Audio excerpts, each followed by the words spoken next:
Welcome back, brothers and sisters. I am Braden. This is Langley Outdoors Academy, the place where we not only talk about what's going on in the gun world, but also how we're going to fix it together.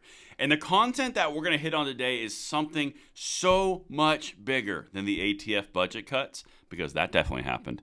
I want to address how you watching this video, sharing the information, being aware, bringing the congressional attention to it through your calls, your activism.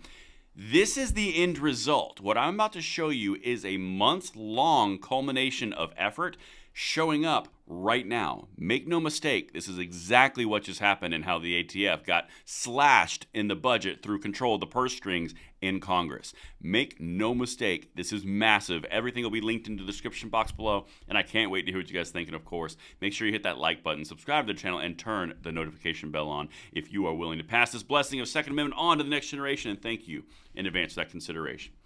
All right, beautiful people, listen.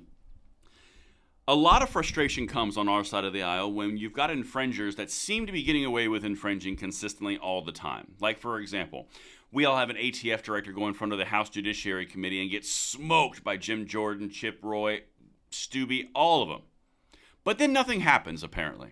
Until months later, when the budgetary conversations come around and all the efforts that we took over months and months, making videos, sharing videos, making sure the awareness that was going on, this is what happens. Check this out, because this is exactly why we do what we do. It's not about a one-hit punch in a minute. It's about a multiple punch to the body blows, and over time, you will win. I'm telling you, this is how it works. Check it out, and let me know if I land this plane. 5 things to know about Congress's plan to avert a shutdown this week.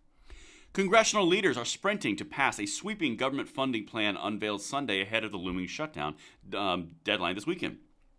The 1,050-page package includes more than $450 billion in fiscal 2024 funding and a slew of offices, including the Departments of Agriculture, Interior, Transportation, Housing and Urban Development, Veterans Affairs, Justice, Commerce, and Energy. Now, here's where the ATF got horse traded away. The FBI got horse traded away because it was politically toxic to defend it. Because the energy, the videos, the sharing, the awareness, this is what we're all about, all right? Check this out. Democrats are touting housing and nutrition. Democrats have touted the sweeping plan to protect nutrition assistance and housing programs from Republican-backed cuts while pointing to key investments in both areas. So they're talking about what you would call entitlements, effectively, okay? But this is where it becomes powerful. Listen to this. The reductions highlighted by Republicans included cuts to the FBI, the EPA, the ATF. The FBI and the ATF were two things that were the focal point of the Republicans in the House Judiciary Committees and all the different committees and on the House floor for infringing upon the rights of Americans. Again, this is not about a one-shot knockout punch. This is multiple body blows over multiple months, which culminates in a toxicity around the environment and the perception of these agencies in which legislators will not fight for them in budgetary concerns. The power of the purse through control of perception is what you are seeing. I'm telling you, Mike Johnson nailed it.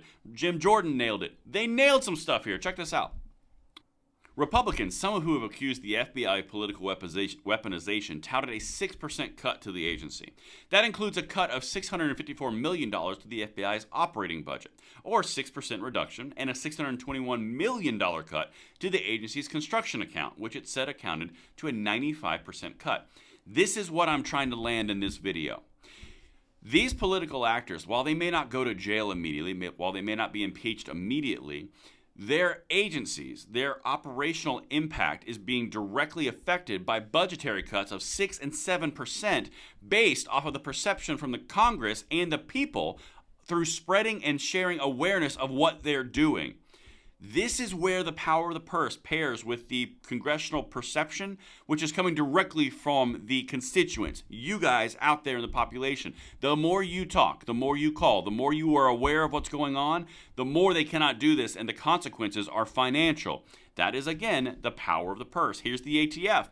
The ATF would see a 7% cut to funding, or $122 million cut, that Republicans say is aimed at reversing what they described as anti-Second Amendment overreach.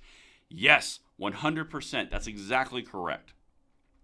You have got something here where the ATF, who has been the focal point of a lot of attention for negative overreach in the last 2 to 3 years, now receiving $122 million cuts in their own independent agency, of which they say they're completely underfunded anyway.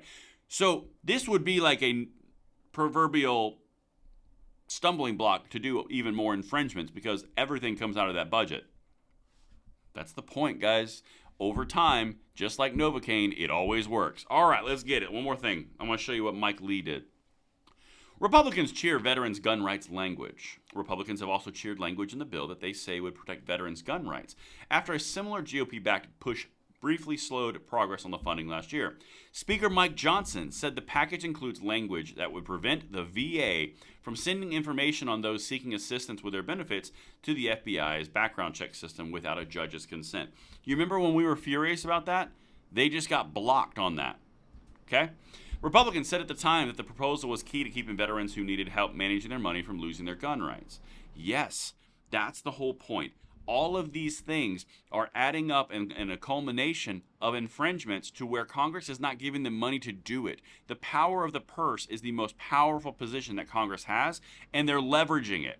The Democrats just traded away the ATF and the FBI so that they could have their entitlements. I wonder why in an election year they would do that. Guys, the fight that we live with every day for our gun rights, for our rights overall, our rights in general, are all culminating together for victories like this in the budget. And that's what I've got for you guys. Let me know what you think in the comments down below, and I really hope I landed that plane, and I will see you on the next one. I'm Braden. See you later.